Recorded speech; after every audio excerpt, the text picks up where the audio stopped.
আম্বিয়া ও আউলিয়া মুহতাজউন সাইয়্যিদুল কাওনাইন খাতমুল মুরসালিন আখির আমদ বুয়াদ ফখরুল আউয়ালিন শুধু ওজুদাস রাহমাতাল লিল আলামিন মসজিদে উশুদ হামারু ইয়া জমিন রাহমাতুল লিল আলামিন নামাজ পড়াইলেন সব পয়গম্বরগুলো রাসূলের পিছনে নামাজ পড়লেন নামাজ পড়ে সামান্য সময় সেখানে পয়গম্বরদের সাথে রাসূল আলোচনা করলেন এরপর রাসূলের সামনে তিনটা পেয়ালা পেশ করা হলো একটার মধ্যে ছিল দুধ অথবা ভিন্ন রাওয়ায়াতে মধু আরেকটার মধ্যে শরাব আরেকটার মধ্যে পানি ও হাবিব ব্যতীত হবেন না দুঃখিত হবেন না পরেশান হবেন না চিন্তাগ্রস্ত হবেন না আসুন দেখুন আমার রাজত্ব আমার শানদার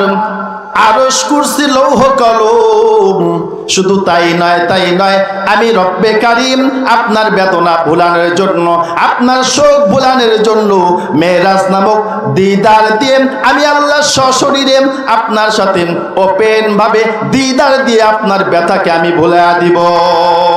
মেরাজের দুইটা অংশ আছে, যতটুকু সময় পাই আমি আলোচনা করার চেষ্টা করব। এক নম্বরে হচ্ছে ইসরা। ইসরা শব্দের অর্থ হচ্ছে নৈশ ভ্রমণ, রাত্রিবেলা সফর। রসুলের চাচাতো বোন উম্মে হানির ঘরে রসুল রাত্রিবেলা শায়িত। হঠাৎ জিবরাইল আমিন এবং হযরত মিকাইল আলাইহিস সালাতু ওয়াস সালাম দুইজন আসলেন, এসে রসুলকে ঘুম থেকে জাগ্রত করলেন, নিয়ে গেলেন সোজা জমজম কূপের কাছে। সেখানে রসুলের ওপেন হার্ট সার্জারি, বক্ষ বিদীর্ণ হয়েছে রসুলের।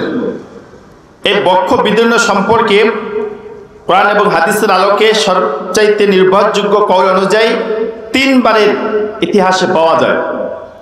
একবার শিশুকালে যখন তার দুধ ভাই আব্দুল্লাহর সাথে বকরি চড়ানোর জন্য গিয়েছিলেন তখন একবার হয়েছে, দ্বিতীয়বার যৌবনকালে, আর তৃতীয়বার হচ্ছে এই মেরাজের সময় রসুলের ওপেন হার্ট সার্জারি, বক্ষ বিদীর্ণ করা হয়েছিল। বক্ষ বিদীর্ণের পরে রসুলের কলবে আথার পবিত্র অন্তরকে আত্মাকে বের করে জমজমের পানি দ্বারা ধুয়ে তারপরে হিকমত এবং নূর দিয়ে সেটাকে পরিপূর্ণ করে আবার পূর্বে নেয় সেখানে দুই ফেরেশতা আবার সেটাকে সেট করে দিলেন। কেন করলেন? এই কেন প্রশ্নের উত্তর হচ্ছে এজন্য করেছেন, এই স্বাভাবিক দেহে এটা দিয়ে রব্বে কারীমের দিদার নসিব করা কখনো সম্ভব নয়, যেটা বাস্তব উজ্জ্বল দৃষ্টান্ত হচ্ছেন পয়গম্বর মুসা আলাইহিস সালাতু ওয়াস সালাম। আল্লাহকে বলেছিলেন, আল্লাহ আমি তোমারে দেখতে চাই। আল্লাহ বলে পারবে না। দেখতে চেয়েছিল, তুর পাহাড় পুড়ে ছারখার হয়েছিল, ইতিহাস আপনারা জানেন। এজন্য এই চামড়া এই শরীরে আল্লাহকে দেখা সম্ভব নয়। ওই যোগ্যতা অর্জন করার জন্য যেহেতু আল্লাহকে এই চর্ম চোখে এই শরীরে দেখতে পারে, এজন্য ওপেন হার্ট সার্জারি করা হয়েছে। করানোর পরে শেষ করে একটা বাহন আনলেন, যার নাম হলো বোরাক। এটার এত গতি কিতাবের মধ্যে আসছে, খচ্চরের চাইতে একটু ছোট, গাধার চাইতে একটু বড়, এই ধরনের একটা প্রাণী। এটার স্পিড কি, এটার গতি কি? গতিটা হলো যেখানে তার চক্ষু গিয়ে পড়তো সেখানে গিয়ে তার পায়ের কদম পড়তো। সুবহানাল্লাহ, কি গতি আল্লাহ দিচ্ছেন। এই বোরাকে রসুল উঠবেন, কিতাবের মধ্যে আসছে। এমন সময় বোরাক একটু লড়াচড়া করতেছিল, লড়াচড়া করতেছেন। জিবরাইল বলে, এ বোরাক, তুমি যে লড়াচড়া করতেছো জানো তোমার উপরে কে আজকে আরোহণ করবে? যাকে সৃষ্টি করা না হলে এ মুহাম্মদ রা পয়দা না করতে, এ মুহাম্মদ রা পয়দা না করতে, জমিন ও আসমা পয়দা না হতে। আরে বোরাক, তুমি কেন লড়াচড়া করতেছো? জানোনি তোমার মাঝে কে আরোহণ করবেন? যাকে সৃষ্টি না করা হলে কুল কায়নাতের আসমান জমিন আল্লাহ কিছুই সৃষ্টি করতেন না, এমন সম্মানিত পয়গম্বর তোমার পিঠে আরোহণ করবে তোমার জন্য সৌভাগ্যের। এরপর তুমি লড়াচড়া করিও না, কিতাব খুললে পাবেন সাথে সাথে বোরাক লজ্জায় মাথাটা নিচের দিকে দিয়ে স্তব্ধ হয়ে দাঁড়ায় গেলেন। পয়গম্বর আরোহণ করলেন। এর আগে একটু বলে রাখি, এই মেরাজটা কেন আল্লাহ দিলেন, কেন হলো মেরাজটা? এই কেনর কারণ হলো দুইটা। এক নাম্বার কারণ, যেই বছরে এই মেরাজটা হয়েছিল এটা ছিল নবুয়তের 71 বছর। এই 71 বছরে দুইটা করুণ বিদায়ক ঘটনা সংঘটিত হয়েছে।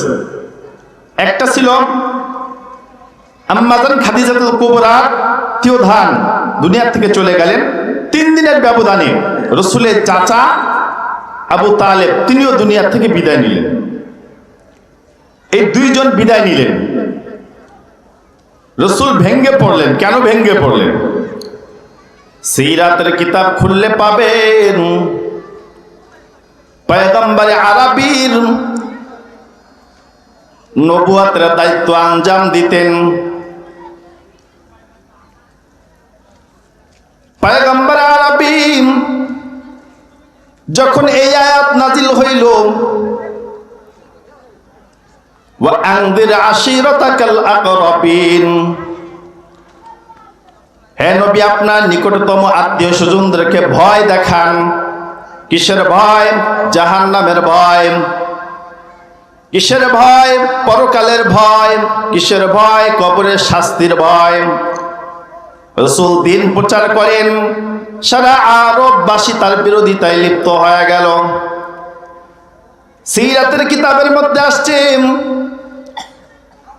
চাচা আবু তালেবের কাছে একটা প্রতিনিধি দল আসলো, এসে বলে, আরে আবু তালেব, তোমার ভাতিজা মুহাম্মদ নতুন এক ধর্ম নিয়ে আসছেন, আমাদের বাপ দাদাদের ধর্মের মধ্যে চুল কালি মেখে দিচ্ছেন।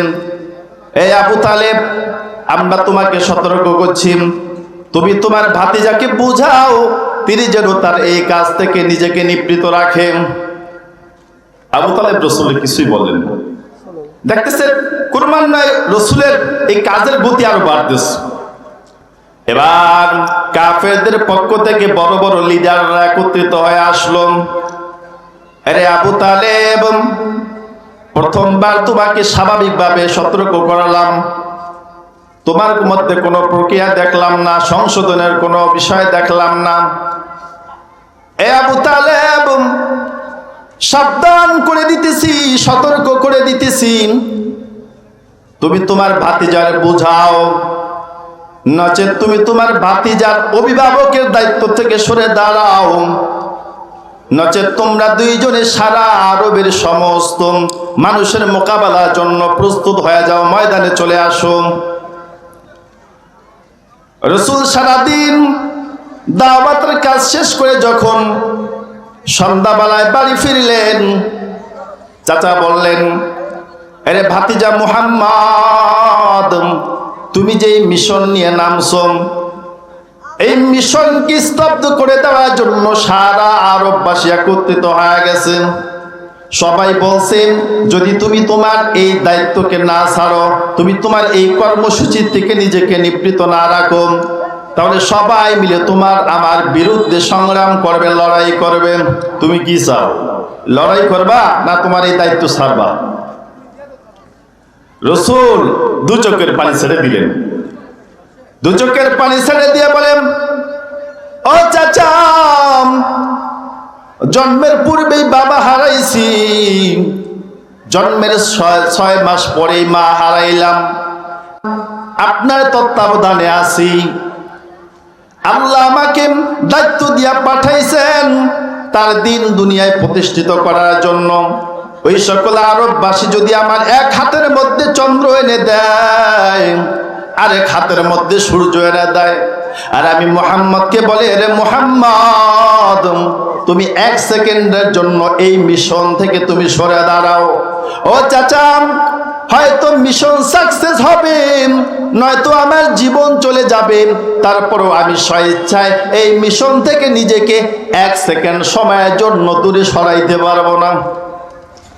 এই কথাটুকু আবু তালেবের অন্তরের মধ্যে এমন প্রক্রিয়া সৃষ্টি করলো। আবু তালেব বলেন, আরে মুহাম্মদ, কথা দিলাম আমিও যদি তোর ধর্ম গ্রহণ না করলাম, কিন্তু কথা দিলাম যতদিন বাঁচবো আমি সর্বোত্তম পর্যায়ে চেষ্টা করব তোর শরীরের মধ্যে একটা ফুলের টুকা আমি কাউকে দিতে দিব না। আবু তালেব বললেন, ঠিক আছে ভাতিজা, তুমি তোমার কাজ করে যাও, আমি তোমাকে সর্বোচ্চ পর্যায়ে সাহায্য সহযোগিতা করব। এই একজন হারাইছে রাসূল। দ্বিতীয় জন আম্মা জান খাদিজাতুল কুবরা রাদিয়াল্লাহু তাআলা আনহা। রাসূল সারা দিনের কাজ করে গভীর রজনীতে যখন বাসায় গিয়ে একবার দরজার মধ্যে করাঘাত করতেন, সিরাতের কিতাবের মধ্যে আসছে সাথে সাথে দরজাটা খুলে যেত। রাসূল আকরাম সাল্লাল্লাহু আলাইহি ওয়াসাল্লাম মাঝে মাঝে ডাক দিয়া বলতেন, রে খাদিজা, আপনি কি রাতের বেলা ঘুমান না? খাদিজা বলে, ও পয়গম্বর, আপনার বাবা নাই, আপনার মা নাই, আপনার চাচা আপনাকে বাহির থেকে সহযোগিতা করেন, আমি সারাদিন অপেক্ষায় থাকি কখন আপনি কাফের মুশরিকদের অত্যাচার সহ্য করে আপন ঘরে ফিরে আসবেন, আমি আপনাকে সান্ত্বনা দিব। ও নবী, আপনি যখন বাহিরে চলে যান, যতক্ষণ ঘরে ফিরে আসেন না ততক্ষণ পর্যন্ত আমি খানাও খাই না, বিছানার সাথেও পিঠ লাগাই না। কেমন ভালোবাসছেন রাসূলকে। এই দুইজন মানুষ 3 দিনের ব্যবধানে দুনিয়া থেকে চলে গেলেন। এই জন্য ইতিহাসের পাতায় ওই বছরটাকে বলা হয় আমুল হুজুন, শোকের বছর, চিন্তার বছর। একজনের শোক শেষ হতে না হতে আরেকজনের দুনিয়া থেকে চলে গেলেন, আরেক শোক শুরু হয়ে গেল। এই শোক ভুলানোর জন্য রাসূল দুইজনের মৃত্যুর পরে দেখলেন আরববাসী ইসলাম কবুল করতেছে না, আশাব্যঞ্জক মানুষ ধর্মে দীক্ষিত হচ্ছেন না। রাসূল চলে গেলেন তায়েফে, বুক ভরা আশা নিয়ে। তায়েফের মানুষ হয়তো ইসলাম কবুল করবে। ইতিহাসের কিতাবের মধ্যে আসছেন রাসূল 1 মাস পর্যন্ত তায়েফের লোকদেরকে দাওয়াত দিলেন, বুঝাইলেন। তায়েফের লোকগুলো এত বর্বর, এত নির্দয়, পয়গম্বর আরবীর 1 মাসের মেহনত রাসূলকে পাথর মারতে মারতে সারাটা শরীর রক্তে রঞ্জিত করে ফেলাইছে।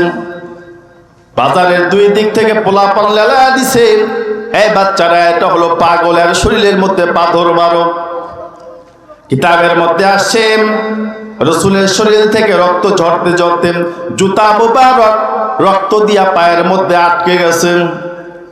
তারপর রাসূল ধর্ম দিন দাওয়াত থেকে নিজেকে ফিরে রাখছে, আগের নেই। আজকে মসজিদের মধ্যে গেলে একটা কথা বললে, আসুন না নামাজ পড়ুন না, শুরু হয়ে যায়।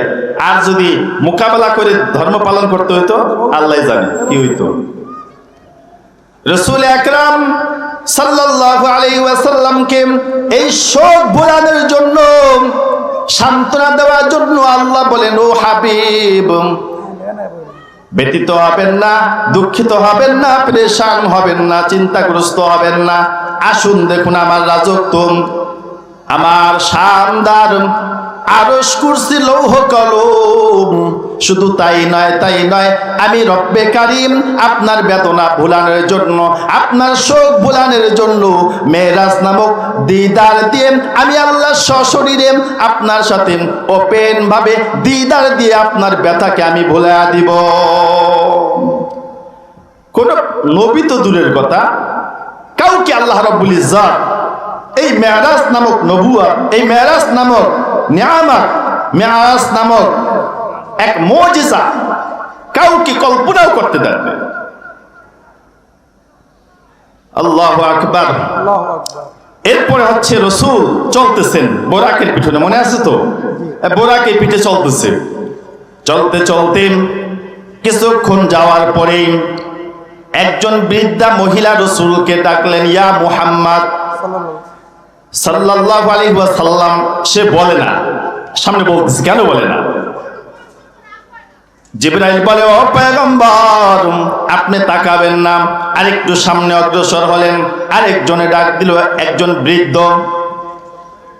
জিবরাইল বলে, তাকাবেন না। আরেকটু সামনে অগ্রসর হলো। এবার দেখেন তিনজনে মিলে রাসূলকে সালাম দিতেছেন। ওই তিনজনের মধ্যে ছিলেন পয়গম্বর ঈসা আলাইহিস সালাতু ওয়াস সালাম, পয়গম্বর মুসা আলাইহিস সালাতু ওয়াস সালাম ও পয়গম্বর ইব্রাহিম আলাইহিস সালাতু ওয়াস সালাম। জিবরাইল বললেন, পয়গম্বর আপনি তাদের সালামের উত্তর দেন। সালামের উত্তর দিলেন। এরপরে জিবরাইল বলে, ও পয়গম্বর ওই যে বৃদ্ধা আপনাকে তার দিকে ডাকলো, ইয়া মুহাম্মদ বলেন, আমি কেন বললাম তার দিকে তাকাবেন না? সে হলো দুনিয়া। ওই দুনিয়া চেয়েছিল তার দিকে আপনাকে আকৃষ্ট করার জন্য। আপনি যদি তার দিকে তাকাইতেন, আপনি দুনিয়ার মায়ায় পড়ে যাইতেন। হুব্বুদ দুনিয়া রাসু কুল্লি খাতিয়াম, দুনিয়ার মুহাব্বত সমস্ত গুনাহের মূল। ওয়ামাল হায়াতুদ দুনিয়া ইল্লা মাতাউল গুরুর। ও নবী আপনি তাকার নাই। আরেকটু সামনে অগ্রসর হলেন, দেখলেন একজন বৃদ্ধ ডাকতেছেন।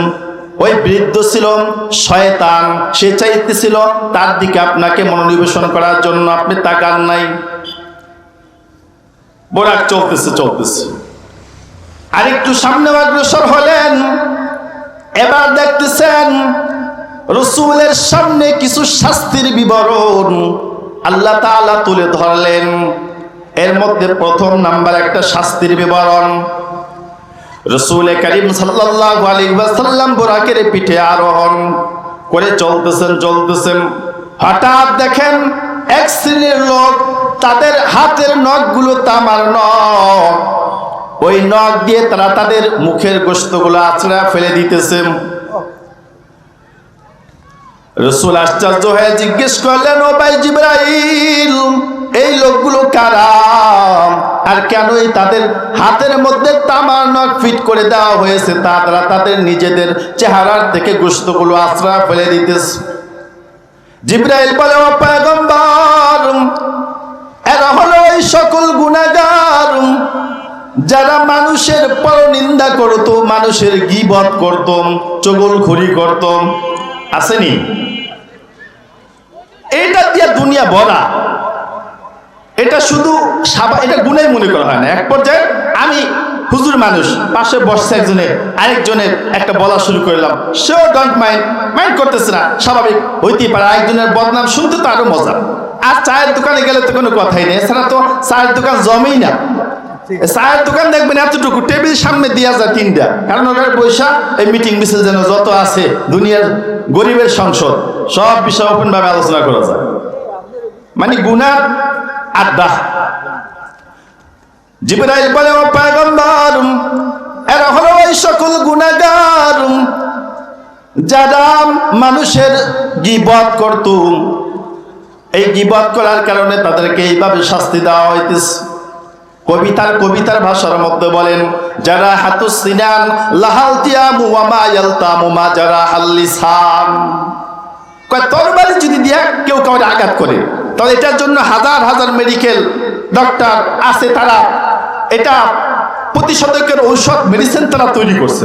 কিন্তু কেউ কাউকে যদি কথা দিয়ে আঘাত করে, ওটা প্রতিষেধকের মেডিসিন আজ পর্যন্ত পৃথিবীতে তৈরি হয় নাই, আর হবেও না।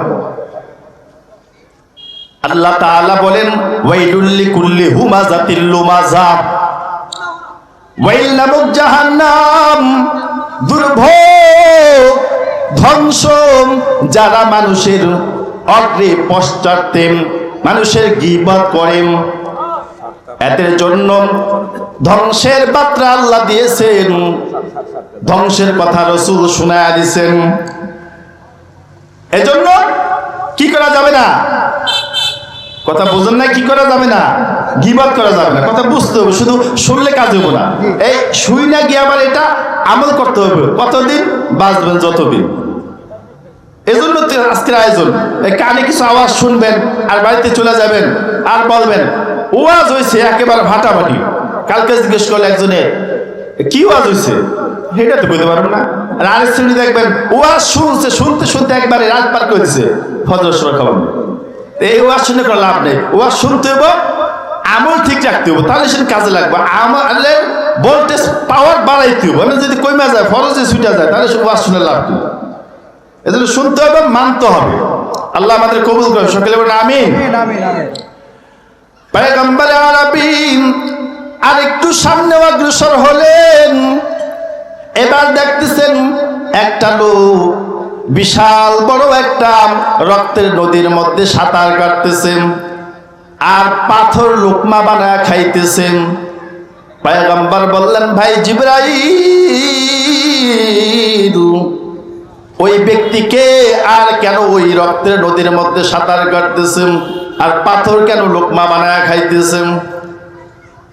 জিবরাইল বলে, ও পয়গম্বর, এরা হলো ওই সকল গুনাহগার যাদের শাস্তির একটা দৃষ্টান্ত আপনার সামনে তুলে ধরা হলো।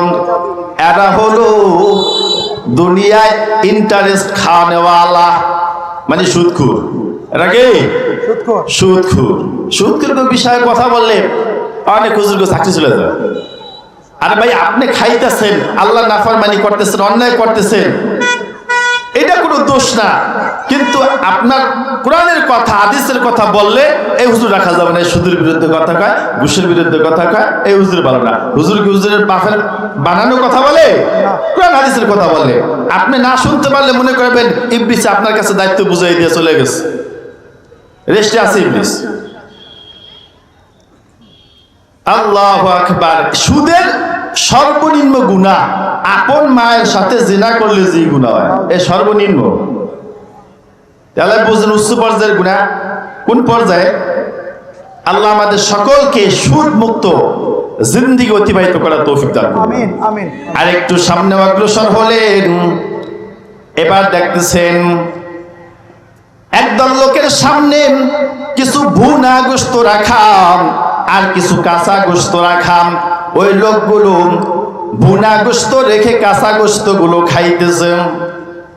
রাসূল জিজ্ঞেস করলেন, ভাই জিবরাইল, এই লোকগুলো কারা? নিজেদের সামনে এত সুন্দর ভুনা গোশত রেখে তারা কেন কাঁচা গোশত খায়? জিবরাইল বললেন, ও পয়গম্বর, এরা হলো ওই সকল লোক যাদের ঘরের মধ্যে হালাল স্ত্রী ছিল, কিন্তু হালাল স্ত্রী রেখে পতিতায় গেছে, বেগানা নারী নিয়ে ঘুরছেন, এদের সাথে মজা নিছেন। এদের একটা গুনার বিবরণ তুলে ধরা হলো। আরেকটু সামনে পুরা অগ্রসর হলো। এবার রাসূল আরবী দেখতেছেন বিশাল বড় একটা তন্দুর রুটির চুলা। এই তন্দুর রুটির চুলার মতো, উপর দিয়ে মুখটা সংকীর্ণ, ভিতরটা বড় প্রশস্ত। কিছু নারী পুরুষ উলঙ্গ অবস্থায় ধাউ ধাউ করে আগুনের মধ্যে জ্বলতেছেন। পয়গম্বর ডাক দিলেন, ভাই জিবরাইল, এই লোকগুলো কারা? এদেরকে কেন এইভাবে শাস্তি দেওয়া হইতেছে? জিবরাইল বলে, ও পয়গম্বর, এরা হলো ওই সকল মানুষ যারা দুনিয়ায় জেনা করেছেন, তাদের একটা শাস্তির বিবরণ আপনার সামনে তুলে ধরা হলো। রাসূল আরেকটু সামনে অগ্রসর হলেন। এবার দেখতেছেন একটা লোক বিশাল একটা লাকড়ির বোঝা মাথায় উঠাবেন, কিন্তু এটার বোঝার ওজন বেশি হওয়ার কারণে উঠাইতে পারতেছে না, ফালায় দিতেছে। আবার কিছু লাকড়ি সেটার মধ্যে ভরতেছেন, আবার মাথায় উঠানোর চেষ্টা করতেছে। বোঝা হালকা হলো না ভারী হইলো, ভারী হইলো, বারবার আরো বোঝা ভারী করতেছে, উঠানোর চেষ্টা করতেছে। রাসূল ডাকলেন, ভাই জিবরাইল, এই লোকগুলো কারা? এই লোকগুলো এমন করতেছে কেন? বোঝা আরো হালকা করার পরিবর্তে কেন ভারী করে মাথায় উঠানোর চেষ্টা করতেছে? জিবরাইল বললেন, পয়গম্বর, এরা হলো দুনিয়ায় শেষরা একদল আছে, দেখবেন মানুষের থেকে টাকা নিছে, মহব্বত করে দিচ্ছে, ঠাকায় পড়ছে, এমন এক ভাঙ করে স্টাইলে চায়, না দিয়ে উপায় নেই, মনে হয় যে নিজের কাছে নাই, আরেকজনের থেকে দাঁড় নিয়ে দেয়। দেওয়ার পরে দেখবেন এই চোরায় 1 মাসের কথা কয়ে 6 মাস পার হয়ে গেছে, ফোন দিলেও ফোন ধরে না। সামনে তো বিসমিল্লাহ সালাম যে না পরে এই কলা কৌশলী চলে। আছে না এক শ্রেণী? এ আছে। এদের দৃষ্টান্ত রসুলের সামনে তুলে ধরা হলো। আর একটু সামনে অগ্রসর হলেন। এবার দেখতেছেন একদল লোক, তারা বসা আছে, তাদের মাথার উপরে ফেরেশতারা বড় বড় পাথর দিয়ে আঘাত করতেছে, মাথাটা চূর্ণ বিচূর্ণ হয়ে যায়, পাথরটা ছিটকে গিয়ে দূরে পড়ে, আবার পাথরটা আনতে আনতে মাথা ভালো হয়ে যায়। এভাবে খালি বারবার মাথার মধ্যে পাথর নিক্ষেপ করা হইতেছে, আর মাথা চূর্ণ বিচূর্ণ হয়ে যাইতেছে, পাথর ছিটকে গিয়ে দূরে পড়তেছে, আবার আনতেছে, আবার মারতেছে। রাসূল ডাক দিলেন, জিবরাইল, এই লোকগুলো কারা? এদেরকে কেন এমনি শাস্তি দেওয়া হইতেছে? জিবরাইল বলে, ও পয়গম্বর, এরা হলো ওই সকল লোক যারা মানুষদেরকে বলতো তোমরা অন্যায় করিও না, চুরি করিও না, টেন্ডারবাজি করিও না, মানুষের সামনে মিথ্যা বলিও না, ধোঁকা দিও না, রাহাজানি করিও না। কিন্তু রাতের বেলায় গিয়ে দেখবেন এই মামলায় সে আসামি হয়ে গেছে। মানুষের দিনের বেলা বুঝায় খুব সুফি দরবেশ, রাতের বেলা গিয়ে আকাম নিজেই করে। আকামের প্রতিষ্ঠাতা হেডমাস্টার হইল। এদেরকে এইভাবে শাস্তি দেওয়ার একটা বিবরণ তুলে ধরা হলো। রাসূল চলতেছেন। এবার বুরাক চলতেছেন, চলতে একেবারে বাইতুল মুকাদ্দাসের সন্নিকট হয়ে গেলেন। বাইতুল মুকাদ্দাস এমন ঘর, মুসলমানদের প্রথম কিবলা। ইসলামের প্রাথমিক জামানায় 16-17 মাস এই দিকে ফিরে মুসলমান স্বয়ং রাসূলুল্লাহ সাল্লাল্লাহু আলাইহি ওয়াসাল্লাম নামাজ আদায় করেছেন। ওই বাইতুল মুকাদ্দাসে চলে গেলেন। বোরাকটাকে রাসূল নামার পরে জিবরাইল আমিন একটা আংটার সাথে বাঁধলেন। যত পয়গম্বর পূর্ববর্তীতে আসতো বাইতুল মুকাদ্দাসে ওই আংটার সাথে বাঁধতেন। ভিন্ন রিওয়ায়াতে আসছেন জিবরাইল নিজে উঙ্গুলি দ্বারা একটা ছিদ্র করে সেটার মধ্যে বাঁধলেন। বাইদাই জিবরাইল আযান দিয়ে দিলেন। আযান দেওয়ার পর কি আর মানুষ আযান দেওয়ার পর তো নামাজের অপেক্ষা করে, ঠিক না? নামাজের অপেক্ষা করতেছে। আল্লাহ তাআলা কুদরতি কারিশমায় আদম নবী থেকে ঈসা নবী পর্যন্ত দুনিয়াতে যত নবী আসছিলেন সব নবীগুলোকে বাইতুল মুকাদ্দাসের মধ্যে একত্রিত করে দিলেন। সবাই তাআজ্জুব হয়ে দাঁড়িয়ে আছে, কে করবে আজকে এই ইমামদের ইমামতি? কে করবে নবীদের ইমামতি? কে করবে সব রাসূলদের ইমামতি? সবাই তাকে আছেন। জিবরাইল রাসূলের হাতটা ধরলেন, ধরে বলেন, ও পয়গম্বর, আজকের এই আয়োজন অন্য কারো জন্য নয়, আপনার নবুয়ত, আপনার রিসালাত সমস্ত পয়গম্বর থেকে আজকে সম্মান আপনাকে প্রদর্শন করার জন্য বাহ্যিকভাবে আল্লাহ তাআলা এই আয়োজন করে দিয়েছেন। কিয়ামত নো ফলক মেরাজ আম্বিয়া ও আউলিয়া মুহতাজ সৈয়দুল কাওনাইন খতমুল মুরসালিন আখির আমদ বুয়াদ ফখরুল আউয়ালিন শুধু ওজুদাস রাহমাতাল লিল আলামিন মসজিদে ও শুধু হামারু ইয়া জমিন। রাহমাতুল লিল আলামিন নামাজ পড়াইলেন। সব পয়গম্বরগুলো রাসূলের পিছনে নামাজ পড়লেন। নামাজ পড়ে সামান্য সময় সেখানে পয়গম্বরদের সাথে রাসূল আলোচনা করলেন। এরপর রাসূলের সামনে 3টা পেয়ালা পেশ করা হলো। একটার মধ্যে ছিল দুধ অথবা ভিন্ন রাওয়ায়াতে মধু, আর একটার মধ্যে শরাব, আর একটার মধ্যে পানি। রাসূলকে বললেন, ইয়া রাসূলুল্লাহ, আপনি এখান থেকে চয়েস করেন। রাসূল দুধ অথবা মধুকে চয়ন করলেন। জিবরাইল বললেন, পয়গম্বর, আপনার চয়েস কতই না সুন্দর। যদি আপনি পানি চয়েস করতেন আপনার অধিকাংশ উম্মত পানিতে পড়ে মারা যাইত। আর যদি আপনি শরাব চয়েস করতেন, আপনার অধিকাংশ উম্মাত শরাব পান করে মাতাল হয়ে আল্লাহর বিরোধিতায় লিপ্ত থাকতেন। আপনি ফিতরাতকেই গ্রহণ করেছেন।